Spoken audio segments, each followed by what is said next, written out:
আমরা যদি গরিব ঘরে জন্মাই তাহলে কি আজীবন গরিবই থাকব? না, অবশ্যই না। জন্ম আমাদের হাতে নেই, কিন্তু ভবিষ্যৎ আমরা নিজেরাই গড়তে পারি। লড়াই করেই আমাদের ভাগ্যের পরিবর্তন ঘটাতে হবে।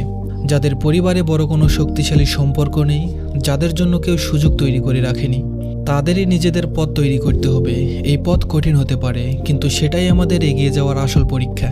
জীবনে সফল হতে হলে ধৈর্য ধরতে হবে, কঠোর পরিশ্রম করতে হবে, আবার বারবার চেষ্টা করতে হবে। সফলতা সহজে আসে না, সেটাকে ছিনিয়ে আনতে হয়। সমাজে অনেকেই তোমাকে বলবে তোমার পক্ষে সম্ভব নয়, কিন্তু তুমি যদি নিজের উপর বিশ্বাস রাখো তাহলে একদিন প্রমাণ করতে পারবে যে তারা ভুল। জীবনে অনেক বাধা আসবে, ব্যর্থতাও আসবে, কিন্তু হেরে গেলে চলবে না। প্রতিটি ব্যর্থতা থেকে শিখতে হবে, প্রতিদিন নিজেকে আরো দক্ষ করে তুলতে হবে। আজ যারা সফল তারা অবশ্যই শূন্য থেকে শুরু করেছিল, কিন্তু তারা হাল ছাড়েনি। তাই যদি তুমি পিছিয়ে থাকো, হতাশ হও না, লড়াই চালিয়ে যাও। একদিন তুমি নিজেই নিজের ভাগ্যের নির্মাতা হবে। ধন্যবাদ সবাইকে।